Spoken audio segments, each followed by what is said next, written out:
Hello, everybody. Welcome back to Running Code, Humor in South Texas Law Enforcement. I'm your host, T-Bone. With me and got my back, and my partner, as always, is J-Man. J-Man, how are you doing? Doing good today, man. All right, I like it. I like it. We got our coffee. I think that's number 4 for both of us. Probably so. So I'm a little wired. Being age, age is what it is. I'll probably have to pee here in about 20 minutes, but, a good patrolman knows how to hold it for hours, right? Oh, that's for sure. Yeah. Iron bladders.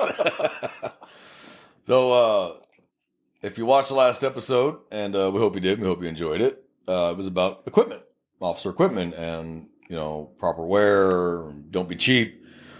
But there's a follow-on in this episode. Today we're going to talk about officer appearance. Yeah. So, which is very important for a multitude of reasons that we'll get into and why it's important, and not just for you, but for the public and the citizens you deal with, and even the criminals you deal with. I hate to say it, but it's true. We are always judged. You can say I don't judge anybody, but we all judge immediately. Yeah. And no one more so than a cop. We are judged immediately. We're judged on our attitude, our dress and appearance, the way we carry ourselves, the way we talk. We're all going to be judged on that. And right or wrong, that is how the world works.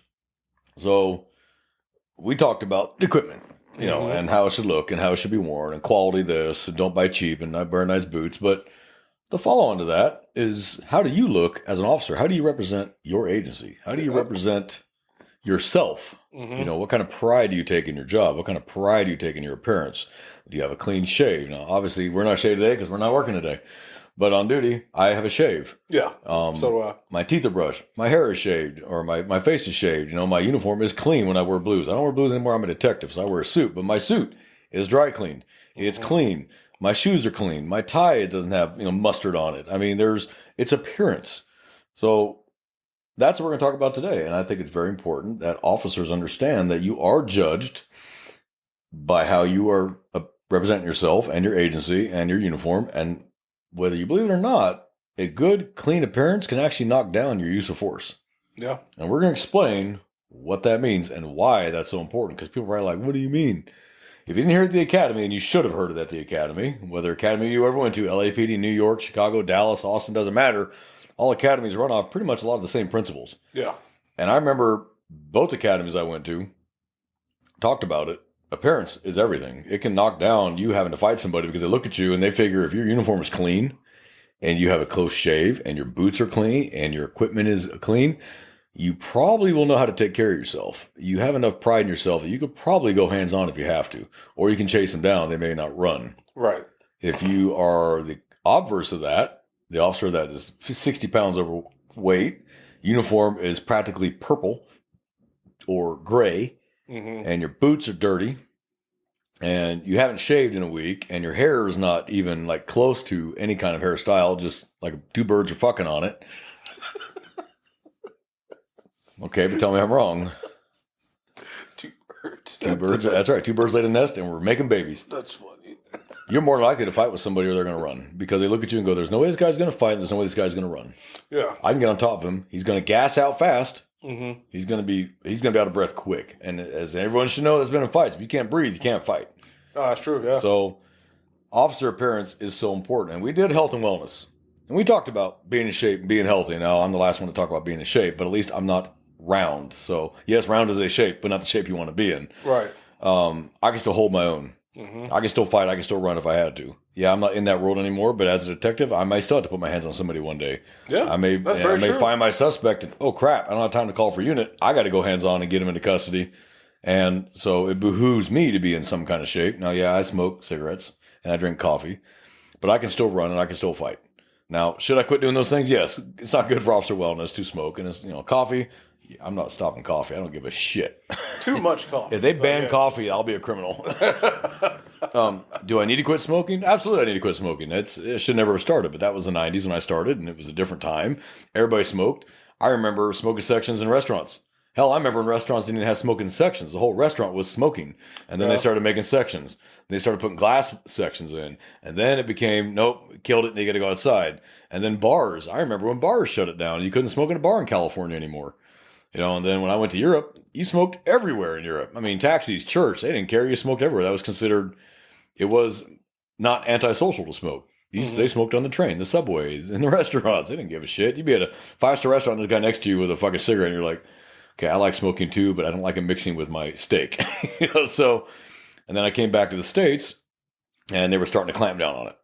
So I need to quit. I know I need to quit, but I can still do my job and I still look presentable. When I do have to wear blues, because I work in EJ or that means extra job for those that don't know, or I do have to wear blues because we're on attack alert or whatever, I wear them correctly and they look sharp and they're clean and they're pressed and my boots are clean and I have a clean shave because I'm still probably going to be out in the public today. Mm-hmm. You're based on how you look. And if anybody doesn't believe that, has never actually been a cop or studied this. Because if you watch Suspect, you're watching the Suspect, they're watching you just as closely and they're gauging you. And you can kind of see the wheels in their head turning like, can I get away from this officer? Will he fight? Can he run? Then they're thinking of these things while you're looking at them equally. So we want to talk about that today and why it's so important. So, J-Man, take it away while I drink my coffee. I'm going to let you do some talking. Well, yeah, the appearance, it makes it goes on to basics. You look good, you feel good. So once you absolutely get up at a good time, take that time to set your appearance out. If your gear's already done the night before, so all you got to do really is working on your hair, clean your face, stuff like that. You put on a good appearance, get that confidence, and when you go out into the field, everybody else feels that confidence and they feel that good energy that you're bringing. So even when you're having just normal interactions, right? Nothing that's, that would have to be dealing with somebody combative. No, yeah, the 97%. Yeah, the regular just humdrum calls.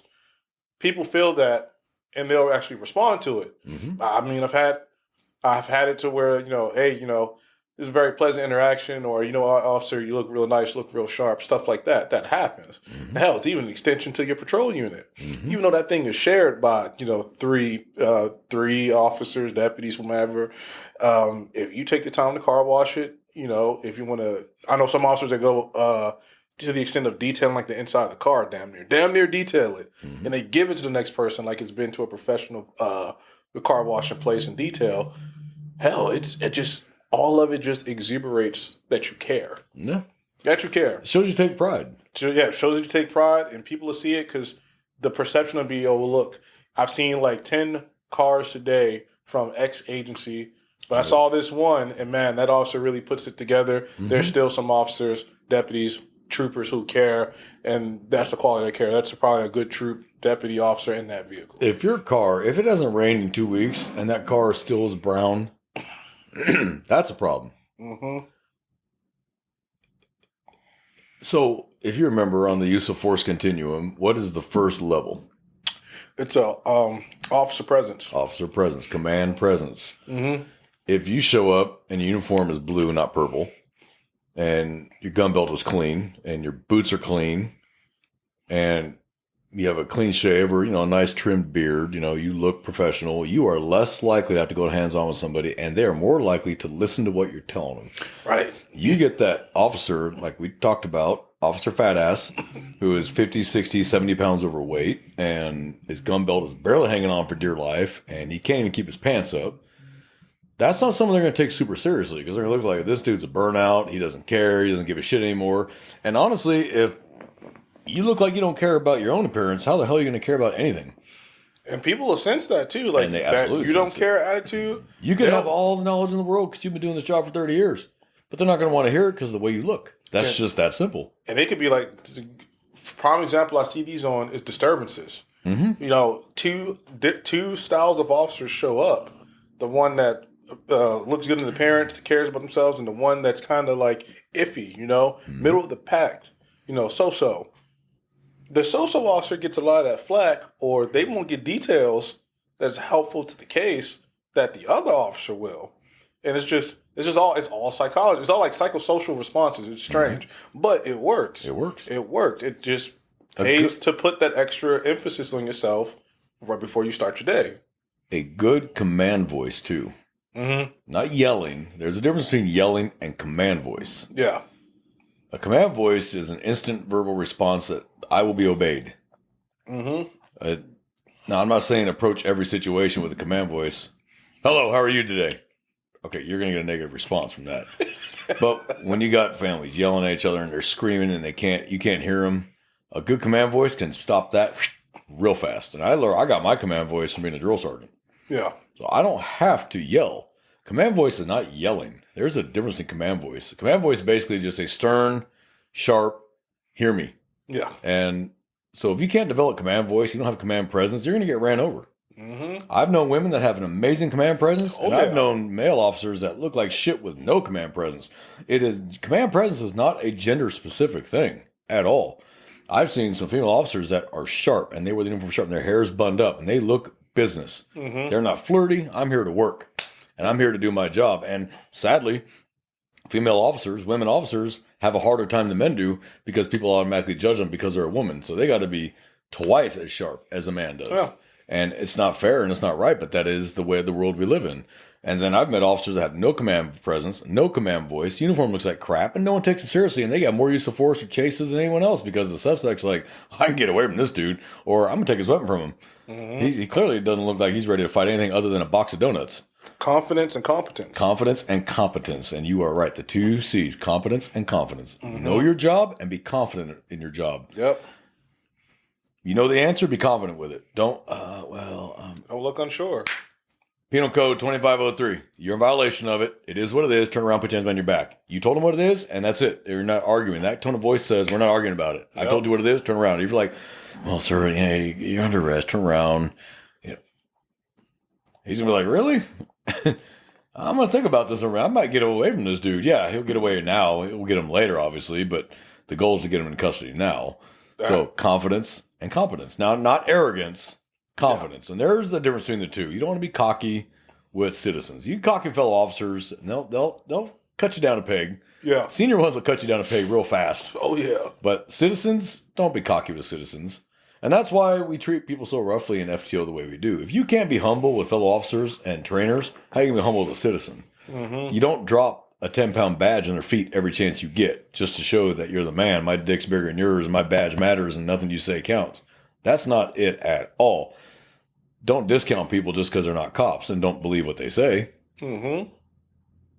If the story they're telling you is credible and they can prove it, don't discount it. Just because they're not a police officer or a peace officer or a sheriff's deputy or a state trooper. So while we're talking about appearance, if you notice, state agencies like state police, like California Air Patrol, Montana State Police, Georgia State Police, all the state police, I've noticed they tend to be a little sharper. Their uniforms tend to be a lot sharper. They tend to be a little more in shape because most state agencies have PT requirements. Yeah. You don't pass them, they bench yearly, you until you pass them. Yeah. DPS here has an annual PT test, and you better pass it. Mm-hmm. And you can actually be terminated if you don't pass it. I don't think it's the first fail. I think you have to fail 3. Yeah. But that's it. You're gone. Like, they want to look sharp. They want troopers. They don't want fat troopers. I've rarely ever seen an out-of-shape trooper. I can't really remember having seen an out-of-shape trooper. But I've seen out-of-shape sheriff's deputies and municipal police officers because those agencies don't have PT tests. And they can't enforce that because of collective bargaining or whatever it might be. So, yeah, I've seen that. Mm-hmm. And it's kind of distressing. So... yeah, it's not like, and, kind of given like, it could be seen as a fat shaming thing where now we're kind of in a time where the big push is, well, the citizens want people, they want a response to people of a department that looks or mirrors the community, right? But in this job, we really can't have bad physical fitness. It's a detriment because, the age old, like freaking scenario. Two officers respond to a call, and one's in the fight in the backyard. And for some reason, let's say they got in the backyard, maybe through the interior of the house, and they're fighting somebody in the backyard. Can't get through the front door because they closed the front door. The officer's back there fighting. The only option you do is to jump a 5-foot fence. We'll give a 5-foot fence, but you can't get over it. Mm-hmm. How bad will you feel because you can't get over a 5-foot fence? Mm-hmm. And officer's back there struggling. Let's say he gets him into custody. The only thing people are going to be pissed about is that you couldn't get over the fence. You didn't have the muster to get yourself over the fence. Yep. And not only that, going back to the officer wellness thing we talked about, is very common in this line of work that our lifespan upon retirement is shorter than anyone else's. Mm-hmm. Bad diet. Yeah. Big one, because you eat on the run. You don't have time to really sit and enjoy your meal. It's shovel it in, and fast food is the easiest thing to grab. Shovel it in. Yep. And that's not good for you. And then a lot of energy drinks, Bang, Monster, whatever, and you're sucking 3 or 4 of those down during a shift, and then you have the excesses, and then you don't exercise because you're exhausted. So by the time you retire, you probably got diabetes and heart problems and back problems, and because you didn't take high blood pressure. So what I've noticed is that officers tend to die. The ones that did like 30 years. You're talking guys who were cops from like the time they were 21 and they retired like 55. They got 34 years. 55 years old, you think they got plenty of life left ahead of them, but it is not uncommon that they are dead by 65. Yeah. Dead. Heart attack, because a lot of that, you lived on stress and adrenaline every day for 34 years, 35 years. You lived on that adrenaline. You lived on that stress, and then it's gone. And your body needs to crave that. And then you're bored. That's another thing. So you don't find hobbies. Yeah. So your hobbies should interfere with your job. You should have so many hobbies that it's hard to find time to work, because you got to have something to hold on to when you retire. Oh yeah, I'm an avid golfer, and I'm an avid firearms, competition shooter, and I do Brazilian jiu-jitsu, and I have all these things that keep me entertained when I leave, so that I'm not just sitting down. All of a sudden, one day I'm a cop, and the next day I'm a civilian going, well, now what the hell do I do? Yeah. No, have something to fall back on. My goal, like, I'm retiring at 54. That's 20 years, and I'm walking away. Done. I'm not doing a minute past it. I don't need to. Screw that. I've done my time, and I'm going to go do something I want to do. Yeah. I'm going to either go be a civilian academy instructor to pass on what I've learned, because I have the knowledge and I want them to have it. Take those lessons I've learned over 20 years of doing this job and go forth and spread joy through handcuffs. Or maybe I'll finish and get my master's. Maybe I'll be a teacher. Will not be a high school teacher, because I'm going to throw a high school student through a window. No, I don't deal with the juvenile thing, but I wouldn't mind teaching college. Try to reach them. Take those super liberal colleges and maybe kind of sneak a conservative in there to kind of counteract some of that. Probably won't last long. Oh yeah, good luck. Yeah, probably won't last long. I would not work out at Berkeley at all. Subterfuge. Yeah, I would not work out at Berkeley at all. They'd invite me to leave within a week. Did you tell them that crime should pay? Yeah, I did. Yeah, we don't need you here. Sorry. That's the Bay Area though. So, but again, we strayed. We tangents. Officer appearance though, a blue uniform should be blue, not purple. A green uniform should be dark green, not faded green. Boots should not be brown or gray. They should be black. This is common sense. And if you can't take pride in your appearance and the badge that you wear and the uniform that you wear and the patch on your shoulder that identifies who you are, then why are you doing it? Because at that point, in my opinion, and it's just my humble opinion, but backed up by years of doing this, is you don't care about anything other than getting a paycheck now. You've checked out of actually enforcing the law. You've checked out of actually helping people. You're just riding it out to retirement. Great. Please retire as early as you can, because you're taking up a slot by somebody who may come out and actually do the job and dress the part, act the part. Because look sharp, act sharp, be sharp. Yeah. You look sharp, you act sharp, you be sharp. And if you do those things, you'll always succeed. Are you going to make mistakes? 100%. You can't do this job without making mistakes. There's a difference between a mistake and a willful criminal act. You can make a mistake and call the sergeant and go, hey, Sarge, I screwed up. Yep. And as long as you're honest with the Sarge, generally they got your back. They might smack you pee-pee in private later, but all right, I got your back. We'll talk about this later, but here's how you fix it. And don't do that again. Yeah. Because you're honest with them. Yeah. Versus willful criminal act or purposely malfeasance, not doing your job at all, like ignoring what you saw, like watch the camera footage later and go, are you serious? Why didn't you arrest him? Oh, well, no, I don't know. Explain that to me. It's a felony, and it's a violent felony, and you let him go? Because why? You knew you were going to get off late if you had to arrest him? Oh, well, you get overtime, don't you? You get paid, right? You're not doing it for free. Yeah.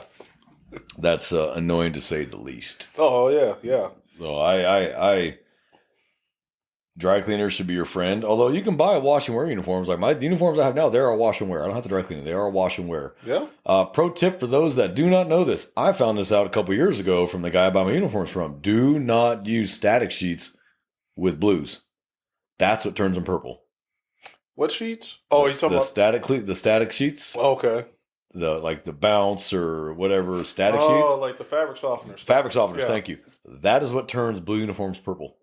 I did not know that. and I have not used them ever since. Here's what I do use, and for all of you, good pro tip.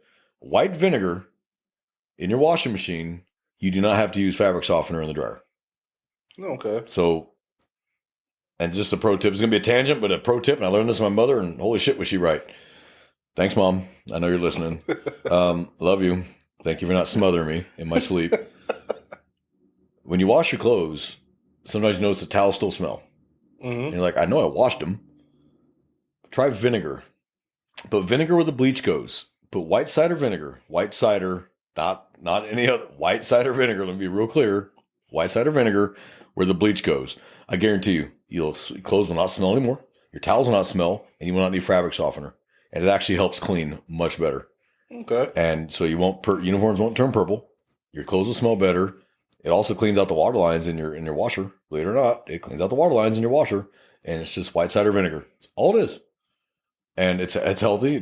It's not another chemical you're throwing onto your clothes. Yeah. So ever since I started using the vinegar and stopped using fabric sheets, I've never seen a purple uniform since. They're all blue, and they've stayed the same color blue. Yeah. So now I don't use fabric softeners in anything anymore. It's always vinegar. I just buy the big jug from HEB or Walmart, put it where the bleach goes. So pro tip, though, people, it cleans uniforms really damn well.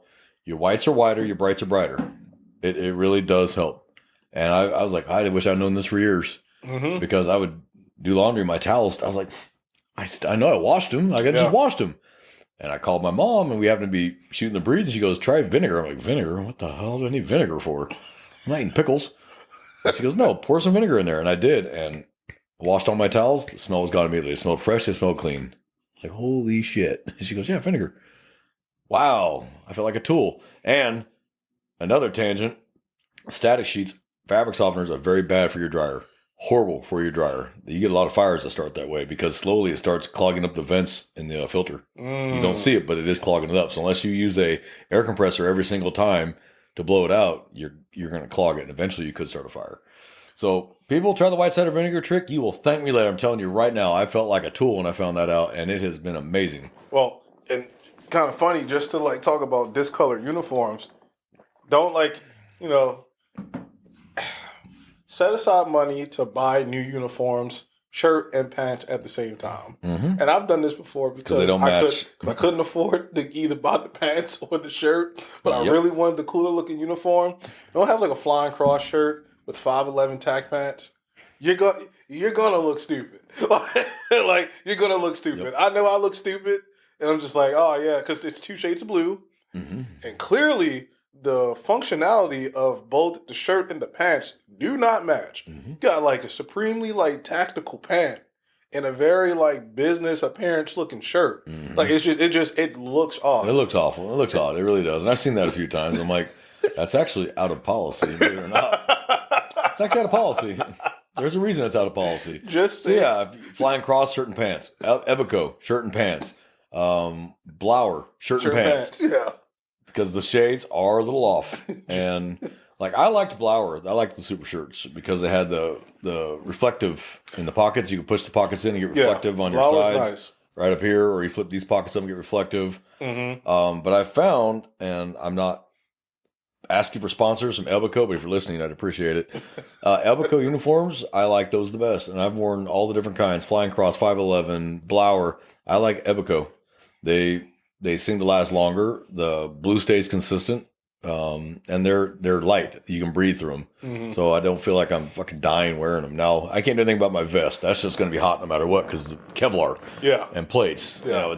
You can buy, if you want to spend your own money and spend $1,000, you can buy those vests that have the cooling gel inside it. And yeah, you can do that. Hey, nothing says you can't. But you want to be careful doing that because your agency provided your ballistic vest. And if you go get a different vest, even if it's the same exact level of protection, 3A, 4, whatever, but you get shot and the bullet somehow gets through, that's not the vest we issued you. Pretty much, yeah. That's the drawback. You want to be cautious. Yeah. Doesn't mean you can't. Just be cautious. You might want to check with your department. Check with your firearms guys. That's usually who also handles ballistic vests. But, vests, again, officer appearance. You can tell when someone's not wearing a vest. Yeah, because they don't look as puffy as usual. Yeah, and you can see it right here at the shoulders and on the back on the shoulders. You can tell if someone's wearing a vest. And you're like, I got a chance with this guy. Undershirts. Usually they're black. Some agencies are white. Like LAPD, the undershirts are white. Down here, I've always seen them to be black. But dingy, they're gray. Like, these things matter. Like, these things actually matter. It all just goes to, does this officer take his job seriously, his oath seriously, his appearance seriously? Does he have command presence? Does he lack command presence? When you got a 12-year-old that won't even listen to you, how are you going to do with a hardened felon who just came out of the pen? Like, you know what I mean? Like, test that theory, guys. If a 12-year-old won't listen to you, I doubt the adult's going to. So it drives me nuts that the people just do not. They probably did as cadets, and they probably did as rookies, and they probably did the first couple 5 years. But then they started, no one's calling me on it. I let it slide for a week. No one said shit, so whatever. No one cares. You kind of just hit sometimes you just hit that complacency stride. Like, hell, I remember having a shirt that was like at least 2 sizes too big for me, and I'm like, oh, because it feels comfortable. Yeah, you look like you're wearing a tent. I look like a goober. You do. You look like you're wearing a tent. You're like, no matter how much you tuck that bad I'm boy not in, saying, tailor your shirts. That's expensive, and I get it. You're not made of money, but try to get close. There's a little pro tip: when you go to buy shirts, bring your vest with you. Put your vest on when you try on the shirts.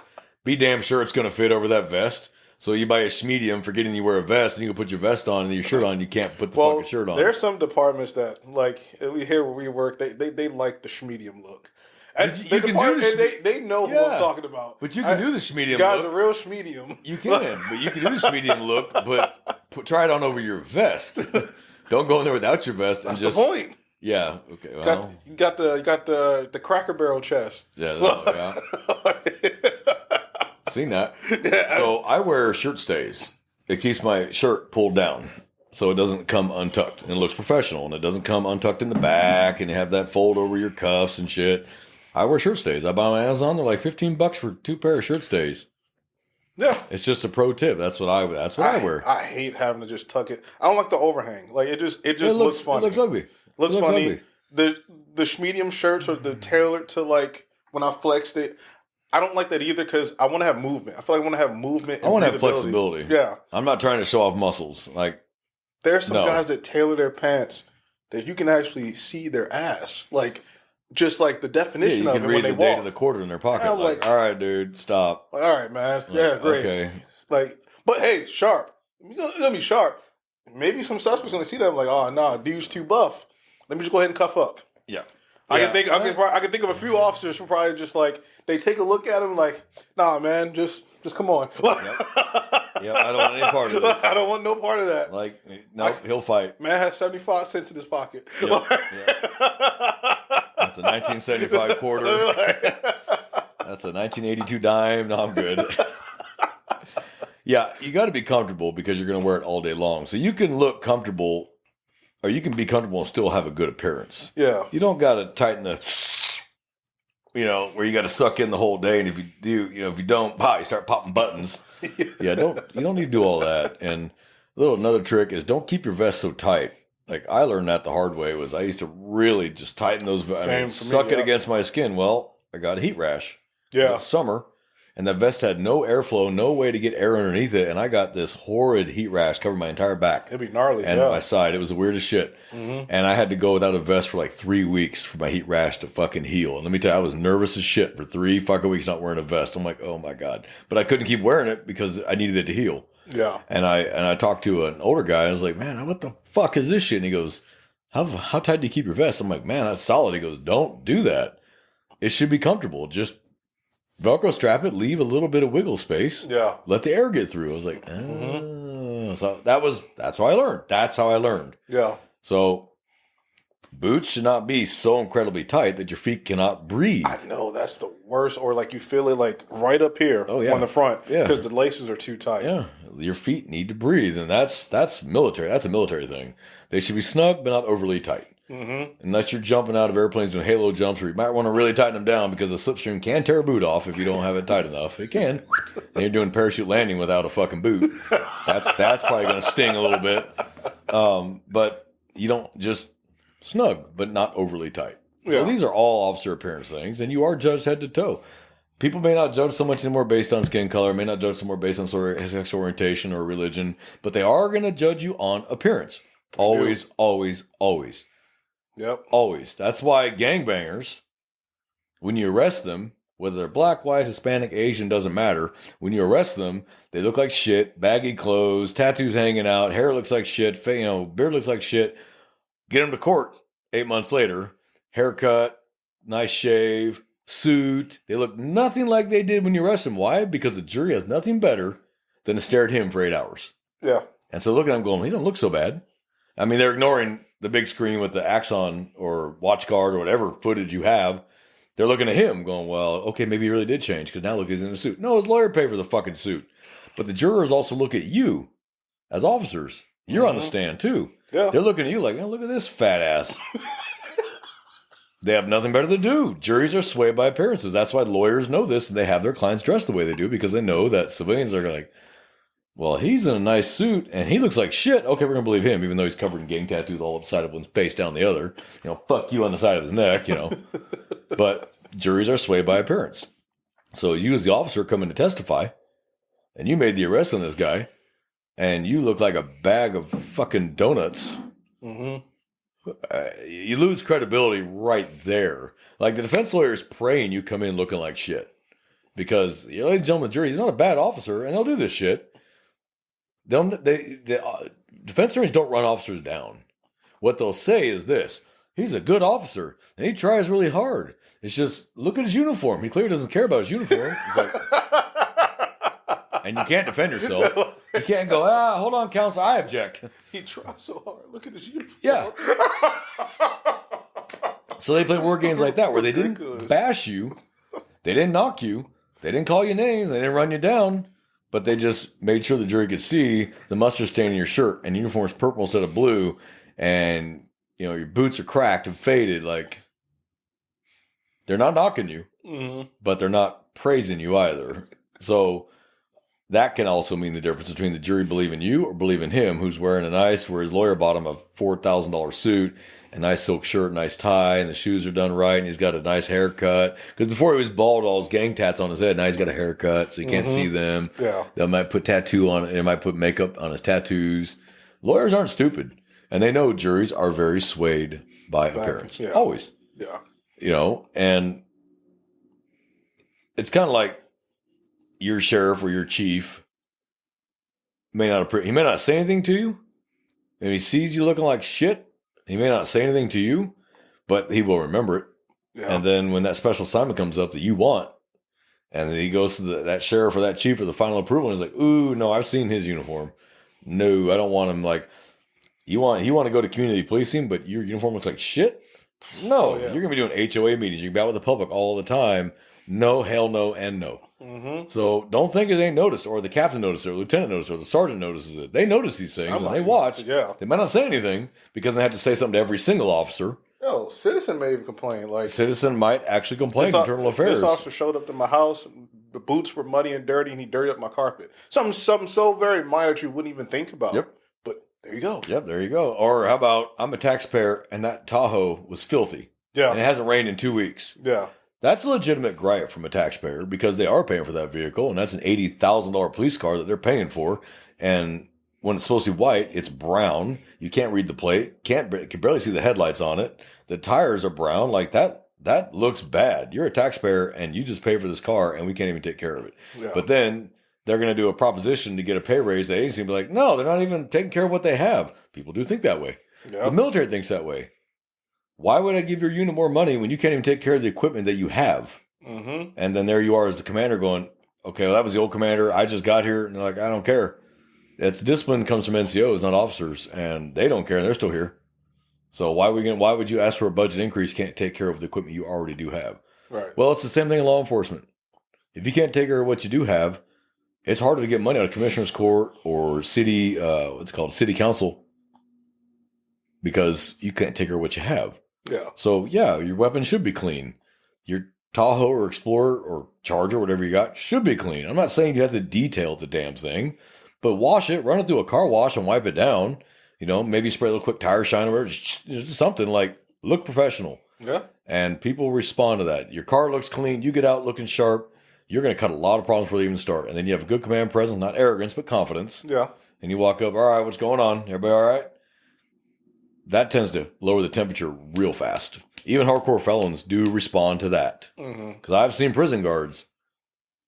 Some look really sharp and some like, no shit. You know, probably get your ass kicked pretty routinely, probably getting fights with inmates because you look like a bag of shit. Like, and then you got the one that clearly works out. He stays in shape and his uniform is clean and he looks prepared. Like, they're less likely to hop on his because he'll turn around and smack him in the mouth. Yeah. But you got Officer Donut that looks like he slept in his duffel bag. Yeah, that's the one that probably the inmates probably attack. So whether you're working in jail, working in a prison, or you work in the streets, your uniform appearance can actually keep you safer. Believe it or not, it can keep you safer. What was that that study? I know they always mention. I don't know if they do it anymore, but they talk about, I guess, like prisoners that have killed or assaulted law enforcement and their reasons why. I think one of them was, well, I got stopped before. The officer looked real sharp. So yes, it's on YouTube. You can find it. So those 3 inmates are talking to, and they're all doing life sentences. Like, they have nothing to lose. And I remember exactly that. Oh man, I need to find that. I don't know if that's still something that like is still done, but it is a good cautionary tale. Well, yeah. So if you watch that video on YouTube, boil it down to a nutshell, why they killed which officers they killed versus the ones they didn't was the one that actually looked prepared. His uniform was clean. He was alert. He was sharp. He wasn't being an asshole, but you could tell he was paying attention. And they're like, I ain't going to win this fight. Like, this officer's going to get me before I get him. That was the premise behind that whole thing. It's on YouTube. It's really old. It was like 90s maybe, maybe early 2000s. But they had 3 inmates who had killed cops. They were cop killers. And they talked to all 3. What made you decide this officer versus this officer? And that was almost the universal answer was he didn't look ready. He didn't look like he was present or aware. The uniform looked like crap. And he looked like he didn't give a shit. So he goes, I knew I'd have the drop on him. But, you know, this guy, the guy that killed a cop, he'd been stopped a couple days prior by a different cop. And he said that one, his uniform was sharp and he looked ready to kill me. And so I let it go. So it matters. Yeah. And that's hearing it from 3 cop killers that tell you, he looked ready. So I wasn't going to take that gamble. They don't want to take the risk. Unless they're suicidal, their whole goal is to get away. Now, if they're suicidal, well, then it doesn't really matter, probably. But if their goal is to get you before you get him, it still matters. Appearance matters. So, you know, fellow officers, brothers and sisters, take this seriously. Females, you should not have your hair down. When you get yanked around by your hair, your body goes where your head goes. Yeah. So if they're yanking your head around, your whole body's following. Bun your damn hair up. Bun it real tight. I know that sucks when it's wet and it dries and it gets tight, but you can always undo it and put it back together. But do not have hair hanging down where someone get a hold of it. You're not there to be a model. You're there to be a cop. Look like a police officer. You want to be a model? Do that in your off time, not on duty. I don't care what you do off duty. That's not my business. Couldn't care less. But on duty, I got to rely on you to protect me, and I got to protect you. And if you're trying to be a model with long nails and one extra button undone and your hair down, okay, that's not what we're here to do today. And you are putting me in danger doing that. So look sharp, act sharp, be sharp. And if you do those things, you're less likely you're going to have to go hands-on. Now, there's 3% of the public you're going to have to go hands-on with no matter what you do. It is what it is. We broke down use of force, right? Yeah. Out of the 100 contacts, 97% are verbal only. Of the 3%, 2% just want to get away from you, and then there's 1% that flat out wants to kill you. That 3% is the ones that you got to worry the most about. But you have to assume each person is one of the 3%. Always. You have to. Yep. But you can tell pretty rapidly when you start talking to somebody where they're at in the 97 versus the 3, like pretty rapidly. Yeah. You pull over the little lady who's 85 years old and because she rolled a stop sign because she can't barely see anymore, probably not going to pull out a shotgun and blow you away. All right. But I've also pulled over gangbangers who were hardcore gangbangers and they were nothing but polite. Now, did they have something in the car? Yeah, probably.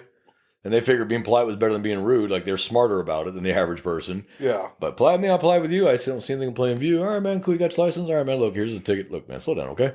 Going a little fast. There are kids through here. All right, sir, have a nice day. And they're gone. And I've had nasty attitudes from 30-year-old soccer moms in nice parts of town that just run their mouth. They're like, whoa, hold on. You're doing 25 over and you're coming up on a school. I just want you to slow down. Like, you got kids, they got kids. Ah, fuck that. You just want to fuck them and take my money. Blah, blah, blah, blah. I don't even get that much lift from the gangbanger. Like, dude, stop. Road pirate. Yeah. I'm like, okay, yeah, what we do does serve a purpose, but okay. All right. And then when you kill somebody because you were speeding and hauling ass, and the traffic homicide or traffic investigation division, whichever you got in your agency, measures the skid and pulls your burla and pulls your ACM and all that and goes, you were doing 92 and a 60 and they're dead because of your speed. Now you're going to prison. Mm-hmm. So slow the fuck down. I don't care you're a soccer mom. I don't care that your job is stay-at-home mom and you got 3 kids that are frazzling you. Slow the fuck down so don't ruin another person's life. Yeah. So you can yell and bitch and piss and moan and all you want, and I'm going to, here's your citation, sign there or don't. I really don't give a shit. Now, in this county, if they don't sign the ticket, just whatever. We're not taking them in. Yeah, fine. I'm not wasting my time with that bull. You want to sign it? Don't. I just refuse to sign. Now you got to see a magistrate no matter what. You can't pay it online now. Okay, now you have to see a judge. The judge is going to ask, why don't you just sign it? It says under there, signing this is not a plea of guilty. It's just saying you understand you got to go to court. That's it. That's all it's saying. It's not saying you're guilty. It's saying you did anything wrong. You understand, here's your court date and time, and here's the offense. You need to be here at this time. That's it. Yep. I ain't signing that. That's saying I'm guilty. It says it right there. It's not the mission of guilt. Whatever. Do I have to sign it? No. Refuse to sign. Must see judge. Wait, what does that mean? You'll find out. Drop the ticket. Have a nice day. I'm not going to argue with you.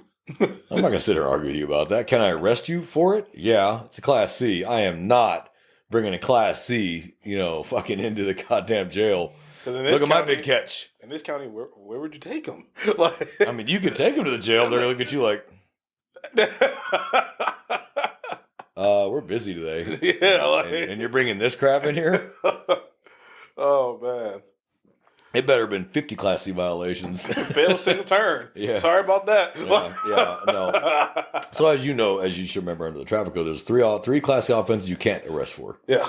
Seatbelts, speeding, and texting while driving. Those 3 you cannot arrest for. Not seatbelt. Yeah, you don't. Yeah, you can't arrest them for not wearing a seatbelt. Oh, it was speeding, texting while driving, and open container. Maybe it's 4. I know. Seatbelt was you in arrest there. somebody for a seatbelt? Man, I just got schooled. I was schooled by a non-traffic officer. That was a test. You passed. Yeah, Good job. passed. Yeah, Good job. Yeah, All right. Woo. Yeah. Just drink my coffee now. No, it's like I said, it's a test. It's a test. Yeah. So there's only a few that you can't arrest for. You can't arrest for all the others, but why? It's Class C. You're wasting everybody's damn time. Now, if you're in a small town, maybe. I think they still do in the smaller jurisdictions. They will. Yeah, they will. But in a city and a county as large as ours, we do not have the time to deal with that. It's not practical to tow someone's car, take them all the way down to the jail, process them, make them bond out on the cost of the ticket. I'm not doing all that crap. I am not going to get embarrassed. You definitely get bitched out of roll call the next day. In fact, you probably get bitched out by your sergeant on the way down there. You're going to call, what are you arresting him for? Ran a stop sign. Turn around and take him back. No. Because that's taking you out of the field for 2 hours. Now, no. I've heard the schmedium department will still do that. Yeah, probably. They'll do that quick, fast, and a jiffy. You are right on that. Absolutely. Yeah, I'm just calling, and they're the schmedium department. So the officers that work in the schmedium department, you know why I'm calling you schmedium. Well, you know as well as I do. Some departments are a little more revenue based off citations than other departments. Yeah. My agency, your agency are big enough to where it doesn't really matter. Our funding doesn't come from citations, but you get little smaller ones. The ones that pull you over doing 2 miles an hour over the speed limit and give you a ticket, and you're like, are you serious? If you wait, the guy doing 15 over is coming down the road right behind me. Like, really? They don't get the 2 miles an hour? They don't get the 15 one. You're like, oh my God, dude. Get the little knickknacks. Yeah. It's like, but it's revenue. I call them revenue agencies. Yeah. Because that's pretty much one of their few sources of income. That's usually your little small, real tiny municipalities. Mm-hmm. Maybe they have 5 whole officers in the whole agency. Yeah. They're going to get their revenue based off of that. Yeah. Because you sped through the 900 yards of their jurisdiction. On the one main drag. I'm like, no. And you know which agency I'm talking about here. So they're routinely 43 miles an hour in a 40. Yeah. And I want to name the road so bad. I know. I do too, but I won't. I'm not going to do it. But even I don't speed down that road. I'm like, nope, I'm good. I set the cruise 2 miles an hour under. Nope. And there's 2 of them like that here. One on the west side of the county, one on the east side. And there's 2. And either one will get you for doing 2 over. And it's like, really? Oh, yeah. Nothing better to do with your time? Go be a real cop. Now, they can't. I feel like an ass saying that because I was a traffic officer. But when I pulled you over, it was a seriously dangerous crap that was going to cause a crash and kill somebody. 2 over is not going to kill somebody. Okay, that's not going to be because of speed. Speed won't be the factor, Right. I should say. Yeah. But I sure as hell wasn't doing 2 over. It was minimum 10 in a residential and 15 over on the highways before I'd even hit the lights. Yeah. Because everybody else is doing around that same speed too. Yeah. So, no, I'm not playing that game. Now, if you're all doing around the same speed, you're all speeding, but that one also, when I run his plates, has expired registration, no insurance. Okay, that's the lucky one right there. He's got speeding, no license, and no insurance. Okay, that's what I'm pulling over. But I have 3 offenses instead of just 1. Right. So what else is wrong with this car? Mm-hmm. Does he have a license? Is his license expired or suspended? Yeah. You know what I mean? Then I get him pulled over and find out that he has no license too, or it's been revoked because he had DWI. Well, now you're going to jail. Oh, yeah. Because you're driving with license valid from a DWI. Yep. So you already got told you shall not drive a car, and they're driving anyway. So, but that one's also situational. Like, if you're on the way to work, I might cut you a break. You're on the way to work, and a man needs to work for a living. And I don't have a problem with a man that's got to work, and I respect that. But if you're going to your friend's house, or you're going to a bar, or you're going to a party, and your license is suspended or revoked from a DWI, no, you're going to jail. Because you don't need to go to that party. You want to go to that party. I think I stopped somebody from doing 50 in the residential, because he was late for work. He still got a ticket. And I could know the break was, I'm not taking you to jail for reckless driving. 20 over in a residential neighborhood. Yeah, so he's still... That's fast. In a residential, was it 30 in that residential neighborhood? 20. He was 20? Uh-huh. He was doing 30 over? In the residential street, the more you take it, it actually connects to the highway. So we get a lot of speeders on that road. So we'll sit there and enforce the radar a lot. But yeah, that was his lucky break. I'm like there was no kids on the street. The buses had already came and gone. I'm just like, but still, no, we got a lot of walkers. You know what I mean? So yeah, that's the break I gave him. That was the break I gave him. 30 over in a residential. You're nicer than I am, J-Man. I'm not that nice. So I know we kind of strayed off on a tangent, but I do believe that officer appearance is such an important thing. And yeah, it is. I'm not saying you have to be a workout junkie. I'm not saying you have to live in a gym 6 days a week. That's not what I'm saying at all. At the end of the day, you got to be comfortable in your own skin. So you do what makes you feel good. But there ain't nothing wrong with wearing a sharp-looking uniform and a clean pair of boots or shoes and a clean shave or a nice trimmed beard and a nice haircut. There's nothing wrong with that. It can go a long way towards knocking problems down before they start or projecting that confidence and competence in your job, which gives people the, okay, this officer is actually here to help me, not just collect a paycheck and not give a fuck about me. Yeah. So don't feel you got to all of a sudden start hitting the gym 6 days a week to have a ripped, 20-inch waist and 50-inch shoulders. That's not what we're saying. Just look professional. Look how you would want a cop to look.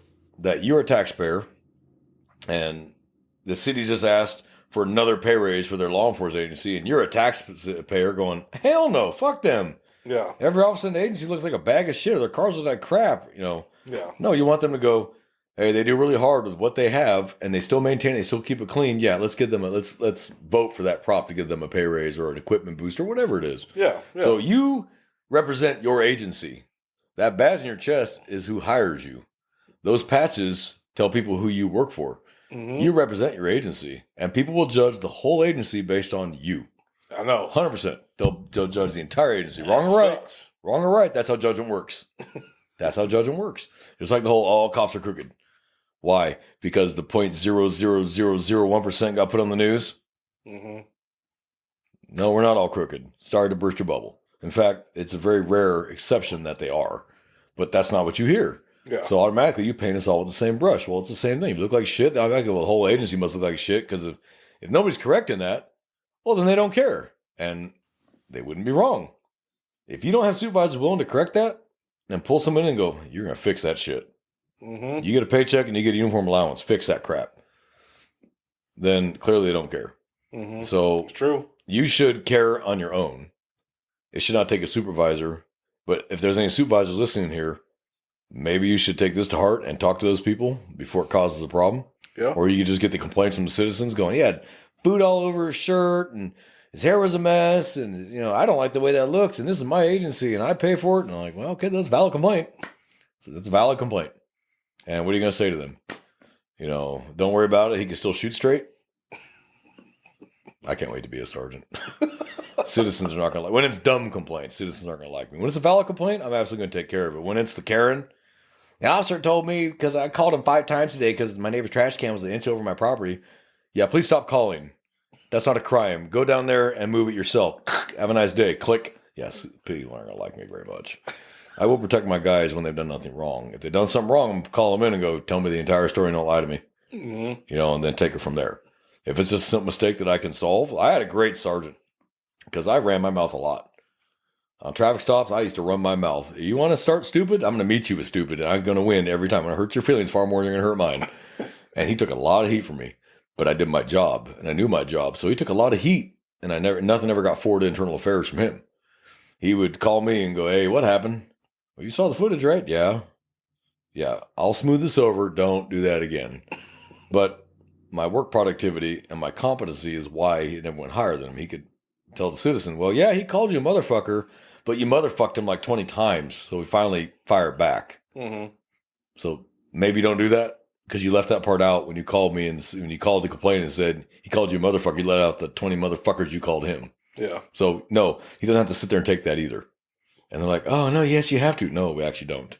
Nothing that requires us to take that. If you need to vent for a second, that's different.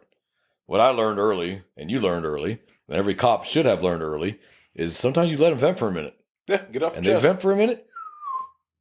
And you'll hear this almost every time. I'm sorry, sir. No problem, man. Honestly, you feel better? Yeah, it works. It does. Don't go. If you walk up and they're venting, shut the fuck up. Now they're frustrated, and they're going to lash out. I just stand there, let them do it, and I just reintroduce myself. Okay, now we got that out the way. I'm Officer blah, blah, blah, blah, blah, blah. Yeah. Yeah. And then it works. Yeah. And they're like, and what do you usually hear? I'm sorry, sir. Yeah. I'm sorry, sir. I'm just having a bad day. It's not you. I just had a bad day. I get it, man. You're human. No worries. Hey, look, here's the reason I stopped you. And I've had when I learned that lesson, just let them vent, I had far less problems. Mm-hmm. It's the same with a domestic call. That hasn't been physical yet. They're discriminating each other. Let them both vent. And then they feel like somebody cares. Somebody's listening. Somebody gives a shit about their feelings. You get in your head, you're like, this is fucking stupid. Jesus Christ, this is dumb. But I don't want to come back again tonight. And if I can get them to calm down and talk versus scream, we won't come back tonight. I used to work with a guy, like, I'll never forget it. We went to a verbal disturbance between husband and wife. And he kind of like lectured them to the point where you could see them separate in different parts of the living room, and they were done. They were done. They wanted him to leave. They were okay, like, one was looking like this, and the other was... They're done. They're done. Can we lecture? Yeah, there's time and place for it. But when clearly the audience is not receptive any longer, maybe you should call that a day. It's probably mission accomplished because like, they don't want to get got it again. Half an hour ago. Yeah. I used to just give them a quick spiel about, hey, look, I know things get tough, things get tense. We got to remember that we're human, and sometimes we got to cool off. Hey, let people cool off, re-engage us in a little bit. Someone go for a walk, smoke a cigarette, cool off, okay? Stay away from the booze. All right, that just makes it worse. Anyway, questions from me? Y'all are good? Sure? Okay, we're out here. Keep it short. You don't know their life, you don't know their history, and sitting there lecturing them when you don't know the real root of this problem because they're not fighting over the dishwasher. Okay, there's a deeper root cause, and you're not a counselor, you're not a marriage therapist, so you're not going to stand there and go, well, come and sit down and tell me. No, they don't got time for that. They don't want to hear that shit, and you don't got time for that shit. And I know if I was a supervisor and I caught you doing that, I would chop that at the knees real fast, like knock that shit off. You got shit to do. You got 10 calls holding in your square. What the fuck are you doing? You want to be a marriage counselor? Get certification, go be one. You're a cop. Did they break the law? No. Have a nice day. Yeah. 10-8. Bye. Yeah. Oh, that was a funny night. I was in the back laughing. I was by the front door. I just started mocking him. I just standing behind him. I just started mocking him just to make him laugh. It's like, don't take this dude that seriously, but don't undermine fellow officers either. You know what I mean? As long as they're not breaking the law or breaking policy, don't undermine them. Let them say whatever they got to say, whatever, fine. I'm about a doorway. I'm inching closer and closer to my patrol unit so I can disattach myself from the call. Yep. You know what? I believe I just got a call. I don't know how many times you use that maneuver. I wear an earpiece, so I use that maneuver. Copy. Yeah, I got to go. I'm being called by dispatch. I just key up and say 10-4. Oh, they don't know if I keyed up or not because I got an earpiece, so I just copy that on the way. I hate to break this short, but you okay? Because I got to go. I'm getting called. Oh, yeah. Okay, have a good day. And my Tahoe drive off, get down the street and go, Jesus Christ. Oh man. Well, you have anything you want to add on appearance? No. I think we covered it pretty good. I think we did too, and I think we had some fun with that one. Yeah. Brother, sister officers, please bear in mind what we said. You're representing yourself, representing your agency, you're representing your own personal ethics and values, and believe it or not, those actually matter because you're not a private citizen when you're in uniform, you're a public servant. Mm-hmm. So please bear that in mind. But please keep each other safe, watch each other's backs, help each other out, prop each other up, don't push each other down, and more importantly, if someone is slipping, hey, pull them to the side, talk to them. There's a right way and a wrong way to phrase things. Don't pull a T-bone. Try and be a little more diplomatic. I'm still learning the art of diplomacy. I didn't say I succeeded. I said I'm learning the art of diplomacy. But sometimes it's how you phrase things. Like, hey, man, are you okay? I just noticed your uniform's kind of dirty. All right. I mean, is everything okay? Your washer broke? I'll let you, just kind of remind them that their uniform was like crap without being an asshole about it, because that person may be your backup on the next call and you will need help. And he'll be like, no, I did my part. And off he goes. And you're like, shit. So it's all how you phrase it. But to the general public that's listening that are not officers, we hope you got something out of this. We hope you enjoyed it. That's anybody listening, honestly. And leave us comments. Watch on YouTube, leave comments. If you have questions, leave the questions in YouTube. Like I said on the last episode, we will not erase them unless they're racist, they're prejudiced or biased against LGBTQ, they're against religion or politics. Those four are going to get erased because we don't need that crap, and no one cares. Okay, we want the funny questions about law enforcement and the content. I don't want to hear the rest of it. Mm-hmm. If I hear a racial slur or a sexual orientation slur, I'm going to block you. It's that simple. We don't need that crap. I don't want to hear it. Politics, it depends what you say. Because you're free to your opinion on politics. But the other stuff, I don't want to hear that crap. Neither does J-Man. Nobody wants to hear it. So I know it was a lot of fun to go to the comments for the tea, but there's certain things we're just going to chop real quick. So, J-Man, do you have nothing to add? Nope. All right, guys. Well, from J-Man and I down here in South Texas in a running code, we wish you to have a fantastic week and keep each other safe. And we're out of here. Yes, sir.